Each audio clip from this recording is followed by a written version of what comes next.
Someone I know worked at the same textile factory for 34 years. He had a decent salary, saved regularly from his income, and followed his financial advisor's recommendations to the letter. When he turned 63, he decided to retire, with approximately $1.2 million saved up. When I saw him 3 years later, I couldn't hide my surprise. He was sitting in the common room of a nursing home, knees shot, back hunched. He had the money, but not the body. He had a close colleague, too. This one retired at 57. I ran into him last week.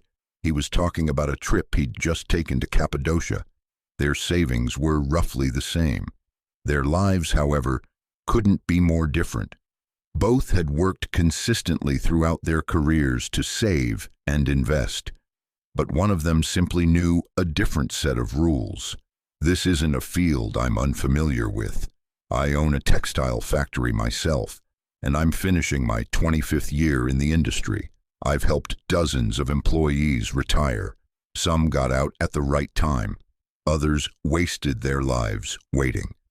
The biggest lesson I've taken from all of it: money that doesn't affect your life means nothing. Today, I'm going to walk you through something the IRS has buried inside America's individual retirement system, a treasure that most people have never heard of, and explain the tax and early retirement logic behind it. But I'll also show you where the math that looks good on paper goes terribly wrong once you factor in what it does to your body and mind between ages 55 and 70. Because this is less about early retirement and money, and more about how you spend your healthy years. Retirement savings are like fruit. Keep this somewhere in the back of your mind always. Every fruit has a window when it's perfectly ripe. Pick it too early and it tastes sour. Wait too long and it looks beautiful from the outside, but you may no longer have the appetite or the teeth to eat it. Knowing when to enjoy that fruit matters enormously, and for most people, that moment comes far earlier than the retirement industry wants you to believe.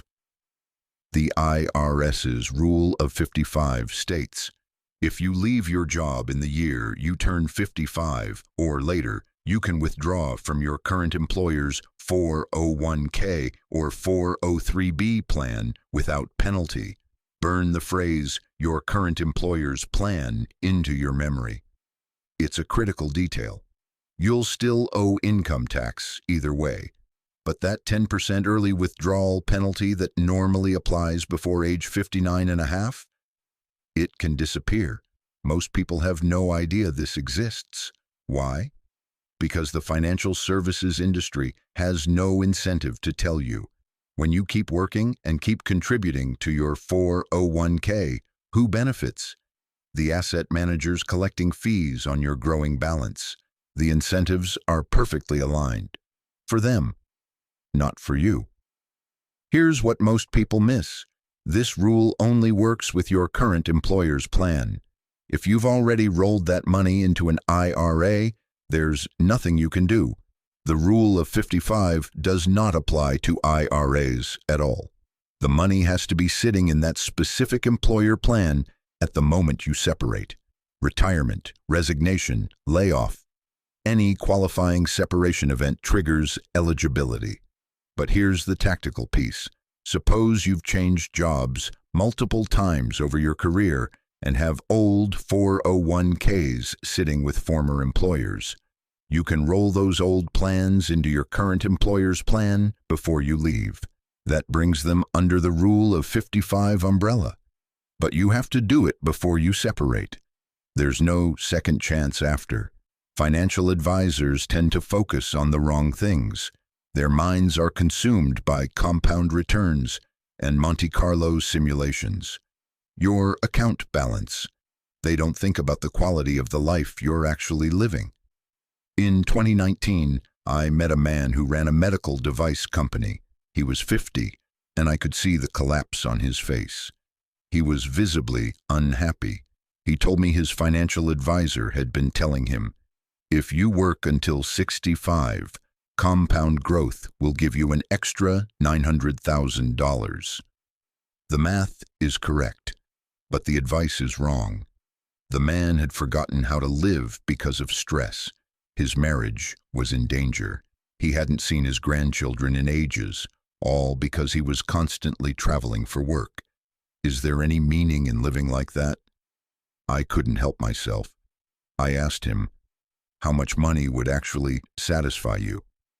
He paused, looked at me and said, $2 million to have everything I want. He already had more than that in his account.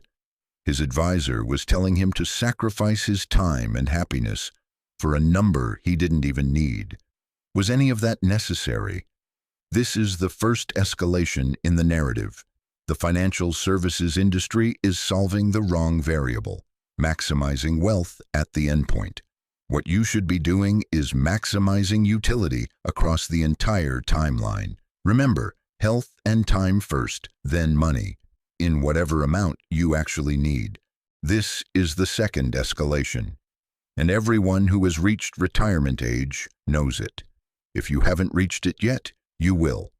There's a well-documented pattern called the retirement spending smile. In the first 10 years of retirement, people spend the most. They travel, stay active, explore. These are called the go-go years. As time passes, that spending drops significantly. You're less eager to be active, to go out, to travel. A quieter life satisfies you more. These are the slow-go years. In the third phase, spending rises again, but most of it goes not to travel, but to healthcare. Plot this on a graph and it looks like a smile, high at both ends, lower in the middle. What this curve is telling you, every activity has a shelf life. Your experiences, your hobbies, the things you love doing, there's a window for each of them. What you do and when you do it matters enormously. You can't reclaim lost time. And roughly speaking, that window closes around age 65. Looking at actuarial data, between 55 and 65, you're in the final stretch of your high mobility years.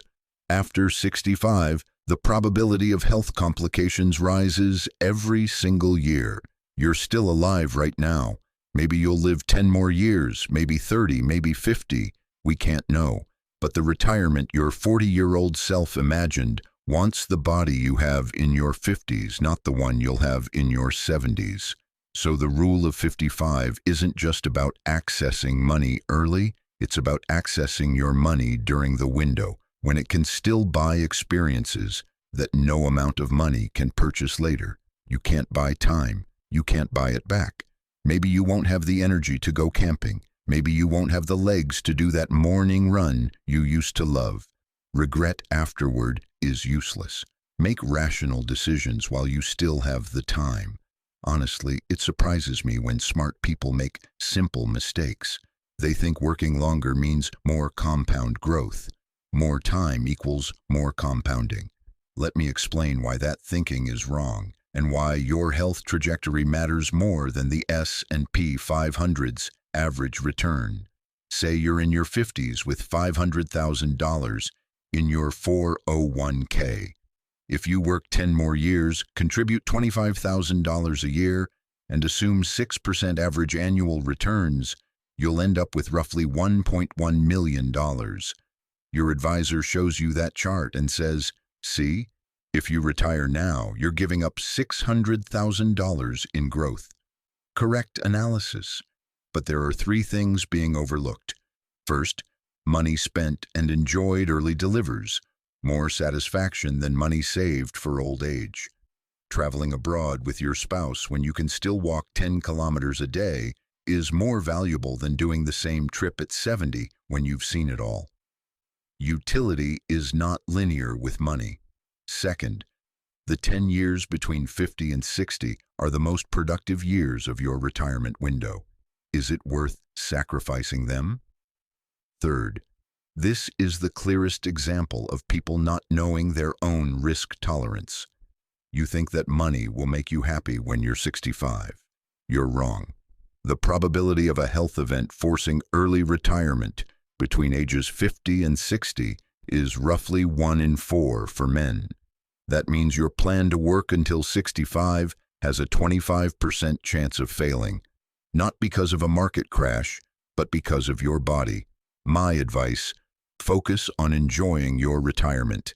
Instead of spending 10+ years grinding just to save money for medical care, live the experiences you've been dreaming of your whole life. When you account for both the mathematical and biological risks, the case is clear. I recently spoke with someone who said he couldn't retire at 56 because he needed to hit a specific number. I asked what the number was. He said $3 million. I asked what he planned to do in retirement. Travel, spend time with his grandchildren, maybe go abroad. I applied the 4% withdrawal rule. That's $120,000 a year. His current spending? $60,000. I asked what he was going to do with the other $60,000 a year. I don't know, maybe save it, he said. My friend, the whole point of a retirement plan is to retire. You can't save your way into the grave. If you have $120,000 coming in and only spend $60,000, set aside $10,000 to $20,000 of that buffer for unexpected emergencies. Spend the rest on actually living your retirement. This next part makes the entire financial advisory industry uncomfortable. The tax arbitrage opportunity of early retirement, specifically around Roth conversions, can actually leave you wealthier than continuing to work, depending on how smart you are about it. Here's how it works. While you're actively working, you're probably in the 22% or 24% tax bracket, maybe higher. Every 401k contribution saves you taxes at that rate. In early retirement, before Social Security kicks in at 67, there may be years when your income is very low. If you're drawing from taxable accounts or Roth funds, your taxable income can be minimal. These are called the golden years for Roth conversions. You can convert money from a traditional 401k or IRA into a Roth at a much lower bracket, maybe 12% or 10%. Your money gradually shifts into tax-free growth. There's a fine line, though. If you're using the rule of 55 and pulling significant amounts from your 401k just to cover living expenses, you're filling those low brackets with ordinary income and losing the room for Roth conversions, giving up the arbitrage opportunity. The people who do this well structure their early retirement as a blend. In the first few years, they live off taxable accounts or Roth contributions. They keep 401k withdrawals minimal, using that space for conversions. By the time Social Security starts, they've repositioned a large portion of their tax-deferred money into tax-free Roth territory. The bottom line: if you had continued working and contributing, you might actually end up with less after-tax wealth. The system rewards those who understand it. Alex is 54 and works in textiles. He earns $36,000 a year. His employer's retirement plan holds $6.5 million. He has a $750,000 taxable investment account. He owns his home outright, no mortgage. His annual spending is approximately $350,000. Age had started to wear him down. He hated waking up every morning and going to work, but his advisor told him to keep working until 65. Before leaving, he rolled his old plans into his current employer's plan. After turning 55, he left. His mental plan: withdraw $200,000 per year from the plan, more than enough to cover his expenses. The remainder comes from his taxable investment account, taxed at lower capital gains rates. Over 8 years, he converted significant sums at low rates and spent the rest of his life pursuing hobbies and being present for his family. Not every 401k plan allows distributions before 59 and a half. You need to check with your plan administrator or HR. Some plans require a lump sum distribution. Others allow you to set up systematic withdrawals. Know your plan's rules as well as you know your own name before you make any moves. The healthcare trap. This one is serious and dangerous. You lose your employer's clinic and health coverage. Government health care doesn't start until 65. That's a 10-year gap you need to bridge. Individual health insurance, depending on your country and subsidy eligibility, can cost enormous amounts. This is a burden you cannot ignore. It must be factored into your math without exception. Some people ruin their retirement plans simply because they didn't model their healthcare costs correctly. The rule of 55 doesn't require you to withdraw a specific amount. It only requires you to separate from your employer. After that, you can absolutely go back to work if you choose. Say you take a year or two off, clear your head, travel, rest, and then realize you want to work again. Nothing stops you. Work for an employer, start a consulting firm, do contract work. It's entirely your choice. The rule gives you access. What you do with that access is up to your own free will. I know people who've used the rule of 55 as a bridge to a portfolio career. They took a year off, left the corporate jobs they hated, and started freelancing in fields they actually cared about, working fewer hours with far less stress, supplementing their income with plan withdrawals. By their own account, they're genuinely happy. That's exactly what this rule is designed for. You don't have to choose between full-time work and full retirement. The biggest lesson of my life. The system was not designed to optimize your happiness. It was designed to optimize corporate cash flow by producing employees who fit neatly into the machine. Employers want you working because they're not sure whether a replacement will be better than you, and they want to save time and money. Asset managers want your money invested because they earn fees on assets under management. Governments prefer to defer taxes as long as possible. Everyone is incentivizing you to keep working and keep waiting. In the corporate framework, nobody benefits from you retiring at 55 and living a lower consumption but higher satisfaction life. If the vast majority of people are relentlessly chasing something, you probably need to stay away from it because the road the majority follows isn't the right road. It's a road traveled on herd psychology. Most people work without thinking about tomorrow because they feel they have no choice. Then they can't understand where the time went.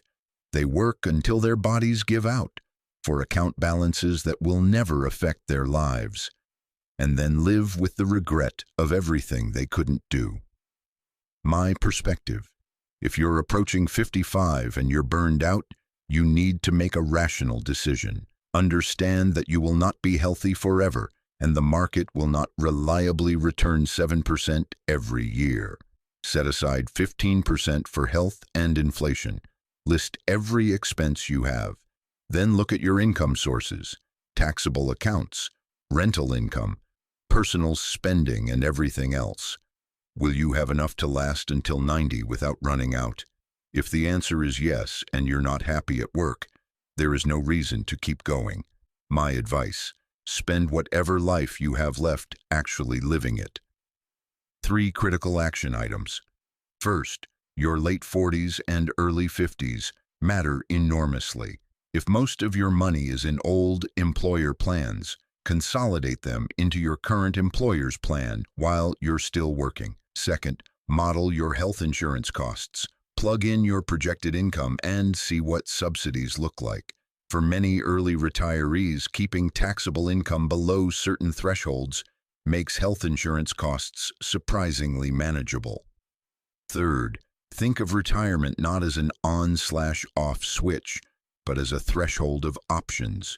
You can work less, experiment with different work models, restructure your life. The rule of 55 opens many doors. Making rational choices among them is what matters. There's one sentence I'd regret not saying. I've spent 25 years in the textile industry. I've seen people who worked hard, invested wisely, and truly enjoyed their retirement. I've also seen people who threw their money away. But the lesson I carry is this: nobody goes to the grave with a stock market report. Look in the mirror and ask yourself, am I building wealth in order to live, or am I living in order to build wealth? We all have free will. We're free in our choices. So, which is it for you? Leave your answer in the comments.